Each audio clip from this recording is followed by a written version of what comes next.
Hello and welcome to my Human Resource Frame. My name is Colby Dissinger. This is for class EDL 850. Let's dive in. So Human Resource Frame of Leadership, listening to the Bowman and Deal video. I like what they had to say actually, or the person that was describing Bowman and Deal had to say, and how they believe that the function of an organization should be like a family. I could not agree with that anymore. When a company is working as a whole like a family should, you're obviously going to have more success compared to a disorganized organization that has a lot of dysfunction in it, like maybe a dysfunctional family might have. What I like is that they were talking about the needs and making sure that everyone's needs are being heard. When everyone's needs are being heard, it doesn't mean that everyone's needs are being met, but they're being heard at least. And that it is the leader's responsibility to make sure that everyone's feeling like they are part of the company, part of the organization. Because a lot of times when your voice is being pushed back, sometimes you neglect things because you feel like, why bother? My needs aren't being met, no one cares, so forth. So a good organization, they're making sure that everyone's needs are being heard and attempted to be pleased. Skills, it's really important to understand your workers' skill sets and maximize them. If you have a company that is just all good at one skill set, that could maybe lead to some sort of dysfunctionality. You need to have a community that is well versed in multiple skills, but it's the leader's responsibility to make sure that they can identify those skill sets and maybe delegate individuals to different areas to build up the community. For example, specialists in the school building are responsible for teaching skill sets that are vastly different than the general ed teachers, and then there are teachers in the building that are really good at presenting assemblies and getting guest speakers, or there's teachers within a grade level that are really good at that's really good at teaching math, or one's really good at teaching history. And it's just really good. It's important to be able to identify an individual's skill set and use it to its fullest potential.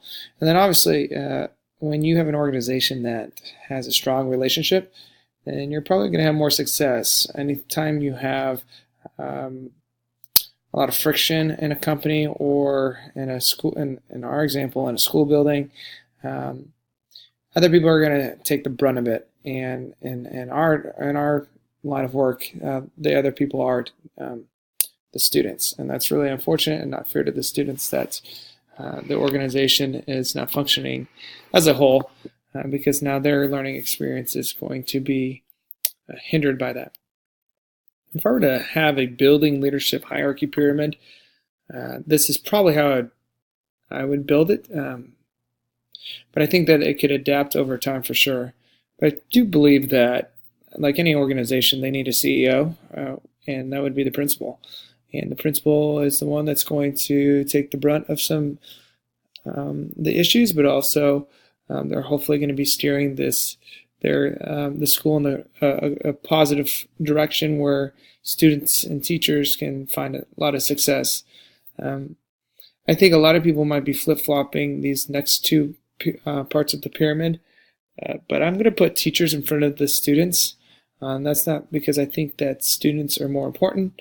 I know that I worked for a country club at one point, and I had a CEO that put the members in front of the employees, and I just don't think that's healthy.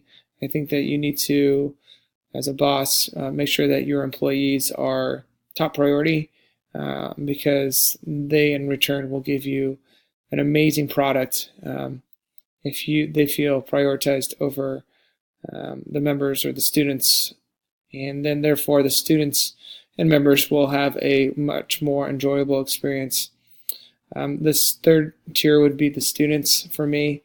I think that but again, that's very close. Basically, teachers and students are 2A and 2B, but students would benefit greatly from the principal finding ways to make sure they're feeling important and being heard in the building. Maybe that's through a Stuco setting or conversations with other students, making sure that their educational experience is being maximized and their voice is being heard. Then we step down to the parents, and the parents are also a huge part. I think that anytime you are not including parents or leaving them in the blue, that you are walking a fine line. Parents want to have, they want the principal to be transparent. They don't want any surprises around the corner. They want to feel involved, like they have still some sort of control of their children, because not too long ago, they were the only ones controlling their children's life, and they were the primary educators in their life, and now they're really putting a lot of trust in the hands of teachers and principals. I know we had a lot of different categories, such as custodians and cooks and so forth, and office aides and paraprofessionals. Those in my book are all classified staff, so I'm bundling them up into my fifth tier. These people actually are a huge part of how a school functions. They're kind of the glue. In our building we need a lot of paraprofessional helps, and my building we need a lot of a strong food service community, because we have students who are on free and reduced lunch, and it's important that they feel not bottom tier. It's important that the custodian is feeling supported and needed. So yeah, they are all the way down there, and it pains me, but it's just typically how the dice rolls. But it's the principal's responsibility to make sure they don't feel like they're at the bottom of a pyramid, that they are extremely valuable, and you do that through positive reinforcements, either if that's verbal praise or praise through recognition and so forth. But yeah, I bundled all of those people, the cooks, the custodians, and so forth, into what we would call the classified staff. And lastly, the community or the alumni would be at the bottom. I do think that the community needs to feel like they're connected to the school setting, and so do the alum, and that the doors are open to the building or to the school, and that they're welcome back.